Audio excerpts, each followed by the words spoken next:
Et salut tout le monde, on est de retour pour la suite de cette analyse des résolutions du deuxième mélange de la finale des championnats de France de speedcubing 2025 à Douvrin.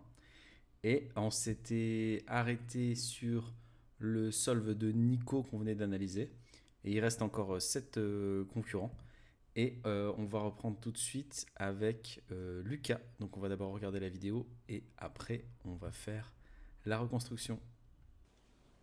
8.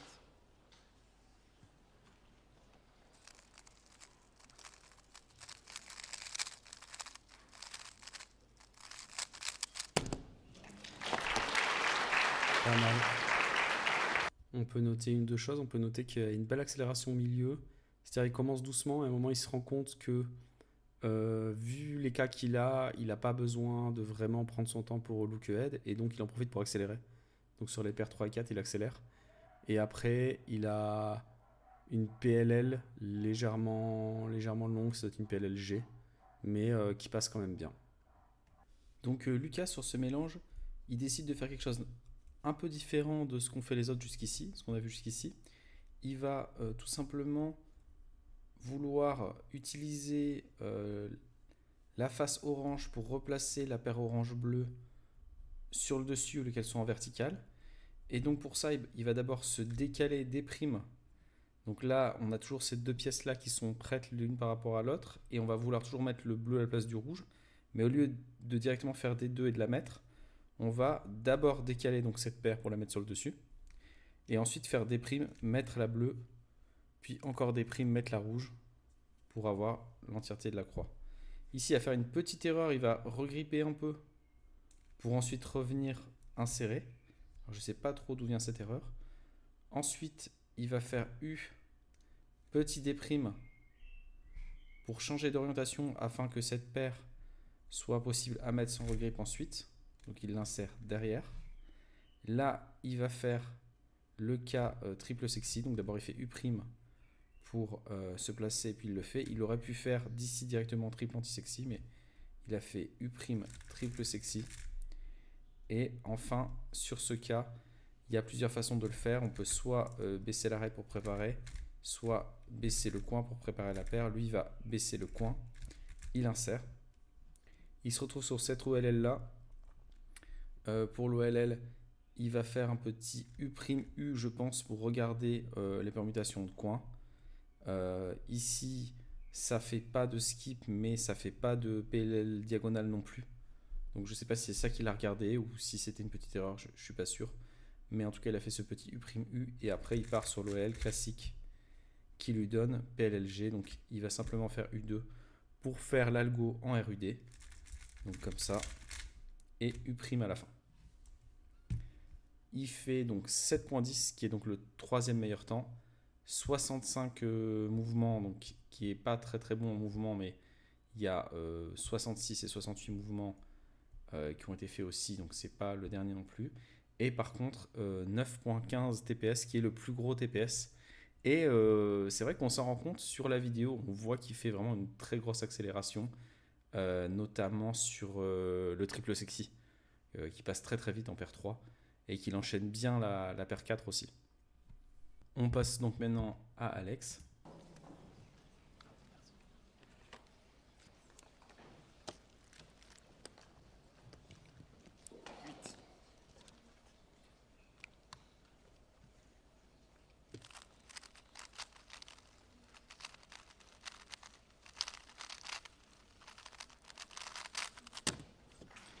Là, on a vu qu'il a un gros lock-up pendant l'OLL et un petit lock-up pendant la PLL, donc il perd pas mal de temps sur le LL. On voit que ses paires ont l'air pas mal parce que une fois qu'il a fini sa première séquence du début, où c'est ce qu'il a inspecté, on voit qu'il n'a pas besoin de regripper, il enchaîne assez bien les paires. Donc voilà, des F2L plutôt propres et un LL pas terrible pour Alex. Alex qui va se mettre dans la même position que Alaric et Nico, mais au lieu de commencer par D2 euh, petite L, lui il va faire petite L d'abord. Donc il va sortir la rouge de la face blanche en laissant uniquement les deux qui sont bien placés. Et ensuite il va faire des dés pour ajouter les autres pièces au fur et à mesure. Donc ça va donner D', R' pour mettre la rouge en face de la orange. D', L', D' pour mettre la bleue et finir la croix. Et donc il n'a pas replacé la paire, il ne l'a pas remise dessus, il l'a laissé en vertical. Donc il commence par la paire en vertical qu'il va aller mettre derrière. Et il se trouve avec ce deuxième cas de paire que personne n'avait eu pour l'instant, qui est vraiment très bien. Il a noté qu'il aurait pu aussi faire ce cas-là, qui est pas mal aussi. Mais dans les deux cas, on voit qu'il n'aura pas besoin de regripper pour faire l'un ou l'autre, peu importe ce qu'il choisit. Donc il fait celle-là d'abord et il pourrait enchaîner directement sur celle-là. Mais c'est pas ce qu'il fait. Il décide de faire celle-là. Donc probablement que ici, quand il a fait cette paire-là, il a vu cet arrêt de sortir et il s'est décidé à enchaîner sur celle-là. Donc il va faire celle-là, U2, L', U2, L. Et là, il va faire donc le petit D pour pouvoir insérer derrière. Et il obtient un multislot ici qui rentre sans regripper avec l'index. Donc là où c'est pas trop de chance, c'est que bon, il n'est pas dans une superposition pour influencer les arêtes. Il aurait pu le faire quand même, mais il le fait pas. Et donc il a une PLL point. Après, c'est pas la pire des PLL points. Donc il fait l'algo standard. Et il se retrouve avec cette PLLZ. Et là, il fait quelque chose d'assez original sur la PLLZ. Donc après avoir fait le gros lock-up sur l'OLL, est-ce que c'est parce qu'il vient de faire un gros lock-up? Je sais pas, mais il décide de pas faire l'algo en MU que la plupart des gens font. Et il fait l'algo que moi j'utilise. Qui était un algo qui avait été partagé par Nostra à la base dans la commu française. Après, je sais pas dans les autres communes, mais voilà, qui a vraiment un très vieil algo. Donc il fait ça, l'algo en RU. Et il n'y a pas d'AUF à la fin. Il fait ça donc en 7,98, donc un temps moyen pour lui et qu'on peut expliquer avec en fait le LL assez mauvais, assez low-key en fait. À part ça, c'était un bon solve. 55 moves, donc c'est très bon. C'est égalité avec beaucoup de gens sur la deuxième place des moves, comme je l'ai dit en intro de la première vidéo. Et 6,89 TPS, qui est assez faible et qui est expliqué par les lock-up.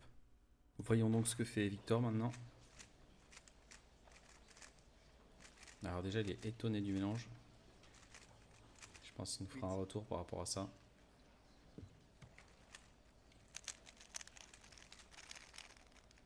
Il enchaîne de façon assez fluide jusqu'à, je crois, ce qui était la troisième paire. Il fait énormément de mouvements. Et le reste était assez propre. Donc on va voir tout de suite la reconstruction. À nouveau, Victor se met dans la même position, donc Alaric, Nico et Alex. Mais il va faire le même début que Alaric et Nico, c'est-à-dire qu'il va faire le D2 au départ pour amener la bleue en face de la verte pour pouvoir la mettre avec petit L. D' pour se préparer à mettre la rouge ici. Sauf que on a vu que Alaric et Nico ils avaient fait U' avant de finir pour avoir la paire ici. Et Victor il va pas le faire, il va juste redescendre et laisser cette paire au même endroit qu'elle était au début et finir la croix avec des deux. Donc il a sa croix, il a ça, et puis il a ça qui est fait aussi, comme aussi l'avaient Quentin et Charles. Ensuite il insère la paire normalement ici, petit D, et ici il va faire la variante du triple sexy, le triple anti-sexy, où on ne met pas le coin au-dessus mais on le laisse là et on fait cet algo. Et ici c'est là qu'il perd une belle occasion de faire un temps incroyable, c'est qu'il aurait pu directement voir cette paire et enchaîner de suite dans le même mouvement parce qu'il vient de faire R' et faire une sorte de multislot, mais non seulement il ne le voit pas, mais en plus après s'être arrêté pour regarder le cube, il ne le voit toujours pas, donc il commence à faire U', il refait U', il refait U'. Et là, je ne sais pas exactement ce qu'il a vu. Peut-être qu'il a cru que les pièces n'étaient pas correctement en phase. Donc il commence à faire R'. Il s'est rendu compte de son erreur. Il a fait R. Et il a refait U' pour cette fois insérer enfin la paire. Donc là, vraiment beaucoup de temps perdu. Beaucoup de mouvements pour rien. Et donc il passe à côté sûrement d'un gros temps.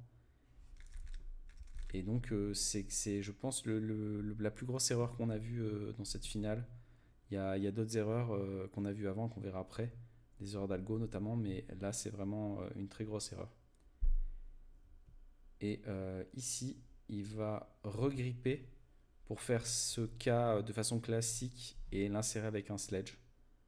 Il aurait aussi pu faire F pour former la paire ici et l'insérer comme ça. C'était une possibilité. Mais donc il va regripper, faire la paire normalement et l'insérer en sledge pour pas avoir tout de désorienté. Et ici tout simplement, il vient comme ça pour faire l'OLL. Donc cette fameuse OLL qui ressemble à une PLLT sauf un U. Et puis il a une PLL G1 cette fois. Et donc il fait lui aussi l'algo avec DR2. Comme ça. Et il finit par la UF U. Donc il fait 7,82, ce qui est un temps correct, mais qui a failli être beaucoup mieux quand on voit ce qu'il a fait sur la troisième paire. Et 68 moves. Donc c'est normal, c'est le plus de moves, mais 68 moves en réalité, il y en a 6 qui servent à rien du tout. Donc il aurait pu faire, s'il avait enchaîné les deux paires, il en annulait encore un autre. Donc il aurait pu faire 61 moves avec la même solution. Et donc 8,7 TPS, qui est assez élevé, mais qui est logique parce que il a bien enchaîné, à part cette hésitation, il a bien enchaîné le reste du solve. Et on rentre dans notre top 4 avec Yacine.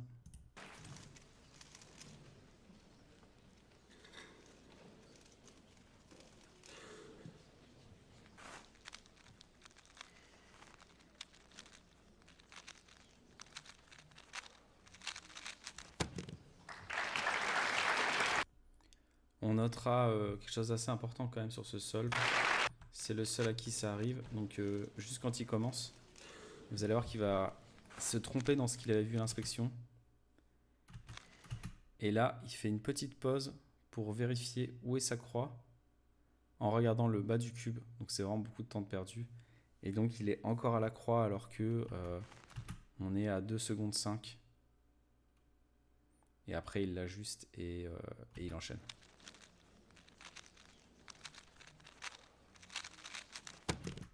Et vous allez voir comment elle a réussi à bien se rattraper pour faire quand même ce montant. Donc Yacine lui se met comme ça. Et ce qu'il va faire, c'est qu'il va d'abord enlever la rouge de la face pour l'aligner en face de la orange. Donc en fait ça ressemble à ce qu'a fait Alex en symétrie U2. Et donc après il va se décaler et mettre la bleue. Donc il termine sa croix correctement. Jusque là tout va bien. Mais ici au lieu de faire D', il va faire D, D. Il va penser que avec son D, D, il a fini sa croix. Et il va commencer R, U', R' à vouloir mettre la paire de l'autre côté. Et il va se rendre compte que non, la croix n'est pas bien mise. Donc il va regarder, il va revenir et il va finir la croix. Donc pas mal de temps perdu. Ensuite, il va insérer ici. Et au niveau des paires, il va se retrouver exactement dans la même situation qu'Alex, parce qu'en fait, à la symétrie près, il a fait la même chose. Mais comme il a fait le début de la paire avant de finir la croix, vous verrez que ça modifie la position des pièces de la troisième paire. Donc la deuxième paire, il va faire du coup la même qu'Alex, celle-ci. Donc comme ça, classiquement. Et là, ici, il pourrait soit faire comme je proposais pour Alex de faire cette paire, soit mettre ça au-dessus pour préparer cette paire-là. Et en fait, il va faire quelque chose de vraiment superbe. C'est le plus beau moment de cette deuxième solve de la finale pour les F2L. Donc il va se décaler ici et il va faire l'insertion de ce coin à cet endroit et ça permet de faire un multislot avec cette paire qui est magnifique. Donc vous voyez, je vais revenir. Donc il insère ce coin ici. Et donc la fin de l'algo, c'est juste DR. Et là, il va pas faire le R parce qu'il a formé l'autre paire et il va la mettre avant de fermer. Donc il a fait multi-slot sur les 2 dernières paires. Donc là, c'est vraiment le prix de beauté de ce solve 2 de la finale en tout cas. C'est sûr. Après, pour cette OLL là, il va faire l'OLL en 2 temps. Ce qui est la même chose que ce que je fais, mais au lieu de faire ici, puis de faire U' pour faire la suite, lui, il fait d'abord le U'. Comme ça, il n'a pas de pause après. Donc, il fait l'algo depuis cet angle-là. Et il enchaîne directement sur le deuxième algo. Et là, c'est parfait parce qu'il tombe sur la PLL USIM qui a un algo qui est super depuis cet angle-là, qui fait un AUF U2, mais c'est pas grave, on n'aura plus qu'à faire U' pour terminer après. Et donc il enchaîne directement sur cet algo et U'. Donc vraiment, grosse erreur sur la croix, suivi d'un très très beau solve, ce qui fait que finalement il obtient un temps qui est assez dans sa moyenne pour lui, donc de 7,69. 55 moves, donc c'est pas beaucoup, surtout pour voir qu'il y a l'erreur, mais compensé par le multislot, et 7.15 TPS, donc c'est pas très haut pour lui, mais normal vu qu'il y a eu la pause. En réalité, il a beaucoup plus de TPS que ça. On continue avec Mathis.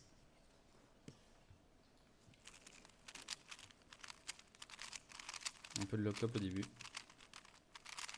Il y a beaucoup de lock-up sur le L.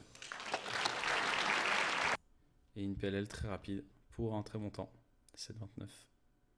Donc Mathis qui va lui commencer comme ça et il va faire en fait exactement la même croix qu'ont fait Quentin et Charles, mais à Y de près. Donc au lieu de la faire d'ici, il va la faire de là. Et donc ça donne D2. Il déplace orange et vert pour pouvoir mettre bleu en face, R', D', R, tout simplement. Voilà, donc vraiment la même chose que Quentin et Charles avaient fait, mais eux, ils étaient comme ça pour enchaîner. Et donc lui, il a cette première paire en L, mais ce qui est pas mal parce que donc il fait sa croix en D et R, et la première paire est en L, mais elle est facile. Donc il enchaîne évidemment comme ça. Par contre, le désavantage qu'il a, c'est que les autres avaient pu directement voir le keyhole qui était là, et lui, c'est pas ce qu'il voit ici. Pour sa deuxième paire, il va quand même venir faire celle-ci. Donc il va faire un petit D' et il va enchaîner sur celle-ci. Ensuite, il voit immédiatement celle-ci qui est devant, qui est facile, qui peut insérer derrière. Et ici, il va faire un algo un peu alternatif de manière à orienter des arêtes. Donc il va se replacer là, U2. Et ici, à faire F', pour préparer la paire en 3, tout en ayant orienté ces 2 arêtes-là, qu'il insère. Et c'est là qu'il va faire une petite erreur. Donc il fait U' et il doit se tromper, je pense, de K d'OLL. Je ne sais pas exactement avec lequel il confond, mais il commence par faire, à moins que ce soit un... Ça m'étonnerait que ce soit un One Look LL qui tente sur cet algo. À moins qu'il connaisse une OLL CP peut-être, je ne sais pas, mais en tout cas, il fait ce qui semble être une erreur. Il commence RU', il revient UR', et là, il fait un des algos classiques d'OLL, il y en a plusieurs. Donc, il fait celui-ci, qui est celui que j'utilise aussi.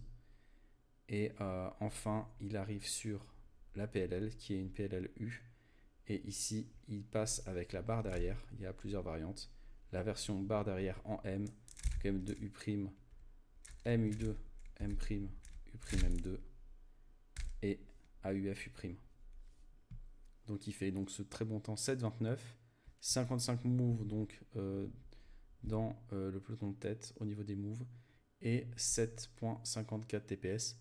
On a vu qu'il a plusieurs lock-up, donc il aurait pu faire plus de TPS et sûrement un meilleur temps avec le même solve, mais ça reste quand même très correct pour lui. On arrive donc à Pablo.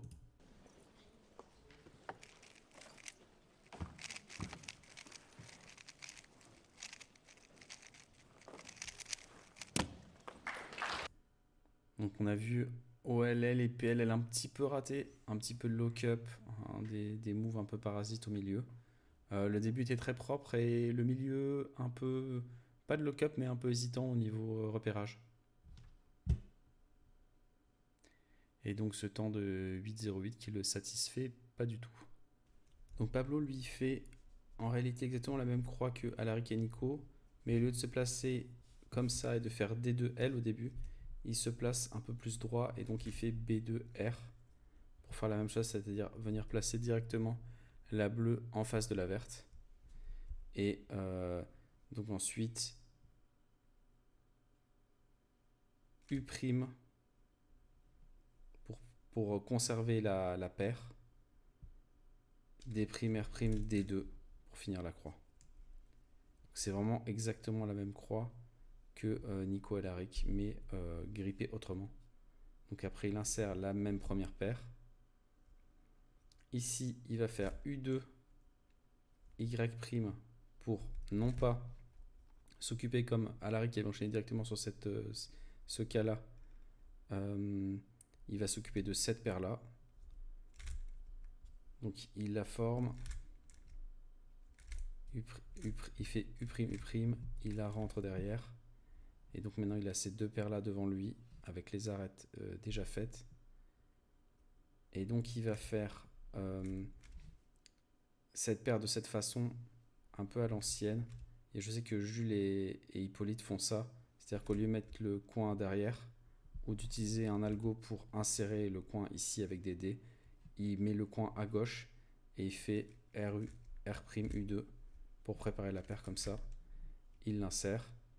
Et ici, il va faire cette paire le plus simplement possible. Et il l'insère quand même en sledge pour éviter les OLL points. Ensuite, il fait U2 et il fait l'OLL Fatsun. Et ici, il va d'abord placer sa PLLA. Puis ensuite, il va faire l'algo à gauche. Donc, comme ceci, avec L2D2. Et pas d'AUF. A noter qu'il a eu des petites hésitations avant de la faire PLLA. Donc, il fait U', U' pour la placer. Et donc, tout ça lui donne 8,08, ce qui reste un temps très correct, mais dont il n'est pas satisfait forcément de par le fait que le mélange est assez facile avec une paire gratuite au début. Et il fait 55 moves et donc 6,80 TPS, qui est le TPS le plus faible. On a vu qu'il fait quelques pauses entre ses paires 1 et 2 et paires 2 et 3. Donc ça doit expliquer ce TPS, parce que sinon ça tourne plutôt bien. Même si c'est pas forcément celui qui envoie le plus de TPS, il est fluide, donc les TPS moyens sur son solve sont souvent plus élevés que ça. Et pour terminer, le solve de Juliette.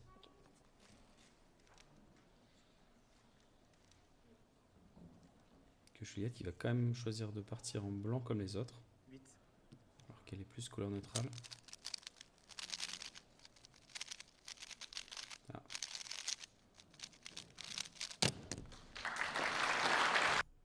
On voit que la PLL à la fin n'est pas hyper propre, que ça aurait pu être mieux.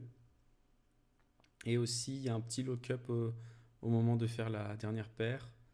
Donc Juliette qui commence avec le cube comme ça, et qui va faire donc exactement la même croix et la même première paire que Nico et Alaric. Et donc que Pablo qui l'a fait juste avec un grip différent. Donc ça commence par D2L, D', U' pour décaler la paire au-dessus, R' pour finir la croix et D2. Et donc forcément, tout ça, le but c'est d'enchaîner là-dessus. Elle se retrouve donc dans cette situation comme les autres avec sa X-Cross ici, les deux arêtes déjà résolues ici et ce cas-là. Donc ce que elle va choisir de faire, c'est Y'. Et ensuite, au lieu de faire, donc Alaric avait fait le triple sexy à gauche, quelqu'un d'autre, je ne sais plus, a fait Y' pour faire le triple sexy à droite, et elle va faire Y' pour faire le anti-triple sexy ici. Et se retrouver donc dans cette situation qui est exactement la même situation que Victor. Donc vous vous rappelez, Victor, il a fait l'anti-triple sexy ici, et après il a fait il a fait 3 U' ici au lieu de voir la paire, pour faire ça pour rien, pour revenir là, pour finalement faire la paire. Et bien figurez-vous que dans la même position, avec la même paire au même endroit, Juliette va aussi faire des mouvements pour rien. Donc elle va faire U', U', U', Donc 4 mouvements parasites comme Victor avant de rentrer la paire. C'était à noter. Et tout à l'heure, j'ai dit que Victor, au lieu de regripper et de faire la paire puis de la mettre en sledge, il aurait pu faire F, U' à la place. Et c'est ce que fait Juliette. Donc Juliette reste comme ça, elle ne regrippe pas, elle fait F, U', elle forme la paire ici et elle la rentre ici. Et donc elle se retrouve exactement sur la même OLL que Victor. Et elle va aussi la faire, donc elle ne va pas faire de ZB. Et elle va se retrouver sur cette PLL. Et donc cette PLL, elle décide de faire U. Elle la passe aussi avec la barre derrière, comme fait Matisse, mais elle utilise l'algo en RU. Je ne fais pas le même finger trick scale, bien sûr, mais c'est cet algo-là. Et alignement U' à la fin. Et donc pour un temps de 7.30, 60 moves, ce qui est un petit peu élevé mais correct, et 8,22 TPS, donc qui est à peu près dans la moyenne haute de ce qu'on a vu pour les 12 finalistes. Donc voilà, pas le meilleur solve de Juliette pour cette finale, certainement pas.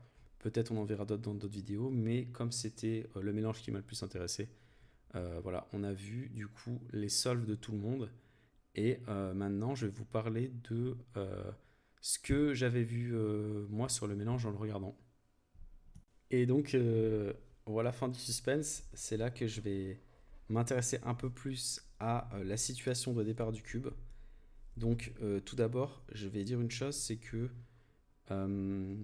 j'ai commencé par juste regarder, je me suis demandé, tiens, qu'est-ce que je ferais dans un solve classique, normal?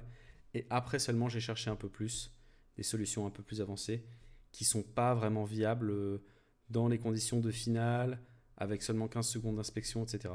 Mais le premier solve que je vais montrer, je pense, est totalement viable dans ces conditions.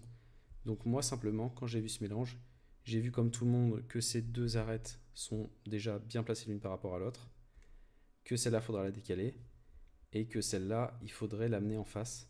Mais j'ai remarqué tout de suite un truc, parce que vous savez que j'aime bien le block building, c'est que j'ai remarqué que si on amène ça de l'autre côté, on va aussi résoudre cette arête bleu-rouge. Et on a ce bloc.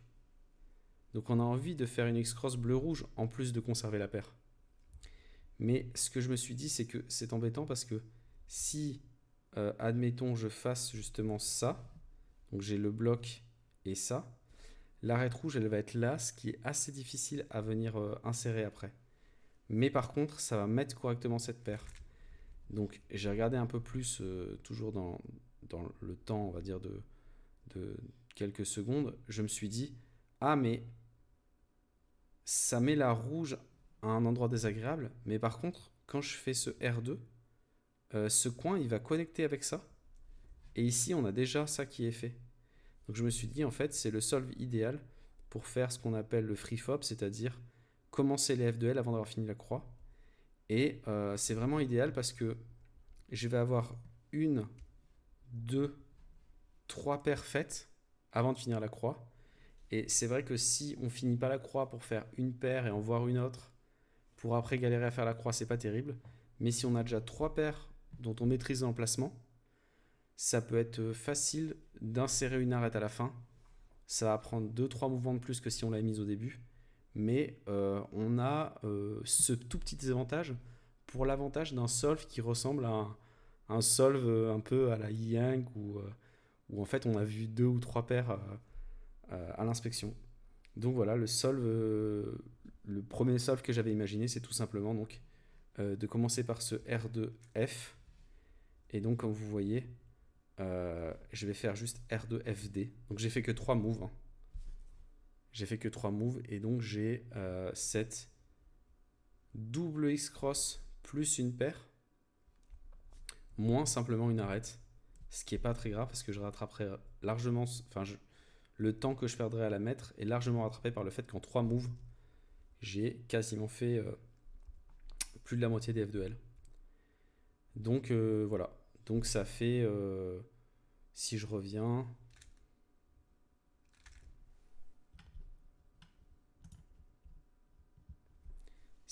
donc je suis position de départ, je fais juste R2'FD, ça passe bien. Et ça, j'ai repéré dès l'inspection qu'elle serait là, donc je peux enchaîner sans regripper en l'insérant en sledge ici. Et j'ai cette paire qui est dans la bonne orientation pour être mise là. J'ai plein d'arêtes orientées. Je suis vraiment bien pour la suite du solve. Donc je vais faire cette paire. Je vais l'insérer en U2 juste pour avoir cette arête à cet endroit-là. Et ici ensuite, je vais faire UM, U'M' tout simplement. Donc voilà, il y a ce désagrément que j'ai eu besoin d'insérer l'arête comme ça. Mais c'est pas beaucoup en fait. Si on compare à une arête qu'on doit insérer au début, s'il n'y avait pas de paire, je ferais quand même ces 3 moves. Et là, au lieu de faire ces 3 moves, je fais ces 3 moves là qui sont un peu moins bien. Mais franchement, c'est largement compensé par le fait que j'avais quasiment triple X-Cross en 3 mouvements, quoi. Et donc je tombe sur ce cas-là. Alors ce cas-là, ça ressemble à un truc assez joli avec le bloc, etc. Mais moi, ça m'intéresse pas trop. Ce qui m'intéresse, c'est juste de savoir si je fais l'OLL ou l'OLLCP. Et donc ce cas-là, où les coins sont pareils ici et opposés là, je fais cet OLLCP, qui est mon OLLCP préféré d'ailleurs, de tout mon set d'OLLCP. C'est-à-dire hors des OLL normales. Et je tombe sur ça, où je peux faire tout simplement l'algo en RU et AUFU. Donc voilà, ça c'est le premier solve que je propose, qui était très intéressant, qui n'était pas impossible à voir avec 15 secondes d'inspection, peut-être un peu dur, mais en réalité, si vous allez voir le début des solves des différents concurrents, il y en a plein qui sont passés par cette solution. En fait, quand j'ai fait R2'F, il y a plein de gens qui sont passés par cette position, mais il n'y en a aucun qui a fait D et qui est parti sur la paire.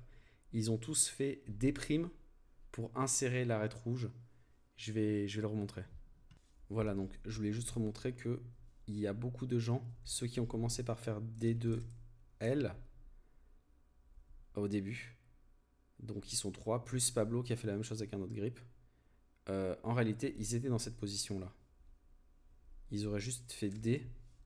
Ils étaient dans cette fameuse position où il y avait tout qui était résolu. Et ils auraient pu faire des temps assez fous. Mais ce qu'ils ont fait, c'est que comme ils étaient comme ça, ils ont préféré faire des primes et placer la rouge, ou décaler la orange pour placer la rouge, pour ensuite faire leur solve. Donc voilà. Personne n'a fait ça d'ailleurs, mais bon, c'est juste une variante parmi d'autres. Si, c'est exactement le solve d'Alaric. Je retire. Donc on en arrive à des possibilités un petit peu plus complexes qu'on peut pas voir, on va dire, en situation de compétition. Mais grosso modo, une fois qu'on a vu ça, on se dit, ce qu'il faudrait faire, c'est juste de sortir l'arête rouge avant de finir la double X-Cross qu'on a vue. Donc le moyen le plus efficace, ce serait en fait tout simplement de venir la coller ici derrière avec le coin rouge. Et donc pour ça, il faudrait commencer par faire R2, U', R2, puis de faire la même suite. Donc la suite, c'était donc B2, R, D. Et donc là, cette fois-ci, on a exactement la même chose. On a fait B2, R, D qui correspond aux mêmes 3 mouvements que j'ai fait avant. Mais on a rajouté 3 mouvements avant pour déplacer l'arête rouge blanche à côté du coin rouge blanc vert. Et donc on a en 6 moves cette double X-Cross plus toujours une paire disponible. Et donc après ici il y a pas mal de trucs possibles. Là c'est comme tout à l'heure, on a envie d'insérer ça en sledge.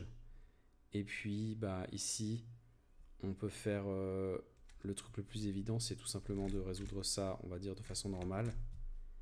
Et puis ici, soit on fait SUN à gauche et on appelle LR, soit on fait anti-SUN, on a une PLG, soit on doit pouvoir faire la ZB.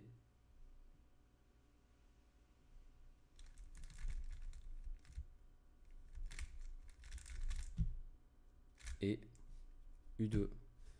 Donc la ZB, je ne sais pas si c'est cet algo-là qui est utilisé par les gens qui font ZB, je suis pas sûr, ça c'est un algo que j'avais trouvé de mon côté, donc c'est sûrement pas l'algo Opti. Il doit y avoir sûrement un algo en RU2 qui est mieux. Mais voilà, avec cette ZB, ce solve, c'est seulement 37 moves. Donc bon, c'est vraiment abusé, mais c'était pas vraiment possible de le faire en condition de compétition à cause du début avec le R2 U'Prime R2 pour faire le bloc vert, blanc, rouge qui est vraiment introuvable. Et donc pour terminer cette vidéo, on va finir par le solve le plus amusant que j'ai trouvé avec du block building au début et quelque chose d'intéressant aussi à la fin, parce que des fois il y a des très très bons débuts meilleurs mais qui donnent pas grand chose, ou l'inverse, des débuts un peu nuls avec des skips à la fin. Mais donc c'est pour ça, j'en ai choisi un qui a les deux choses intéressantes, à la fois un joli block building et à la fois un truc sympa à la fin. Donc cette fois-ci, on va se placer comme ça. On va vouloir faire ce block building là, bleu-rouge, un peu dans cet état d'esprit, tout en gardant cette paire. Et donc on va vouloir contrôler les arêtes rouge et orange pour qu'elles se retrouvent ici, rouge et orange, et qu'on ait le bloc là, qu'on ait juste à faire D2 et L2 pour finir le bloc. Donc ça va nous donner ça, R2, on amène la paire là, on va vouloir mettre la orange ici au-dessus, donc U, F, là on finit le fameux bloc. Cette paire là, on l'a contrôlée pour qu'elle soit là, et donc on a orange et rouge qui sont opposés ici, on a juste à faire D2, L. Donc on a ça en 7 moves, ce qui est pas mal. Ce bloc de 2 en 7 moves. Et donc après on va essayer de finir les F de L de façon relativement cool. Donc pour ça on peut faire U'R. On fait pas R2 parce que on veut contrôler la position de ce coin pour pas qu'il se retrouve dans l'autre slot. Donc on va le mettre ici U. Et là, on fait toujours pas R parce qu'on remarque que ça s'annule avec l'algo pour insérer ça ici. Donc, on était comme ça, on a fait juste R. Là, on insère ça ici. Et là, on finit cette paire-là. Et là, ici, il y a un algo que j'utilise beaucoup, mais qui est très peu connu pour insérer cette arête ici en orientant ces deux arêtes. Parce que l'algo le plus connu pour insérer ça ici, donc il y a soit le belge classique, soit des algos qui permettent de conserver les arêtes, mais cet algo là qui change l'orientation de ces deux arêtes est un peu moins connu. Donc c'est F, R2, comme ça, et ici on pourrait finir comme ça, mais on va annuler dans l'OLL, et on a ça, et avec seulement U', on a l'algo dont j'ai parlé tout à l'heure, qui a été fait par Yacine et qui termine sans AUF. Donc on a vraiment une super fin avec un OLL skip forcé sur cette PLL très agréable qui fait la UF.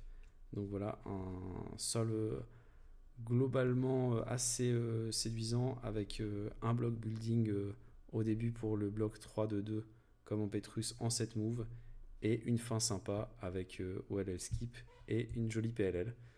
Donc voilà, le but c'était pas trop d'insister sur cette dernière partie, même si je la trouve amusante et il y a toujours des petits trucs à retirer, un petit algo ou une petite technique de block building qui ne sont pas très connues que les gens peuvent en retirer. Mais le but c'était surtout de présenter un peu plus longuement 12 résolutions sur le même mélange avec le top 12 français de cette année au 3-3. Donc de voir aussi qu'est-ce qu'il y a comme différents styles, comme différentes techniques, qu'est-ce que c'est le niveau français. Et voilà, j'en referai d'autres, soit des championnats de France, soit comme d'habitude sur des résolutions dans des championnats internationaux. Et j'espère que ça vous a plu et n'hésitez pas à me dire si vous avez des questions par rapport à certains trucs que j'ai abordés trop rapidement. Et à bientôt, ciao!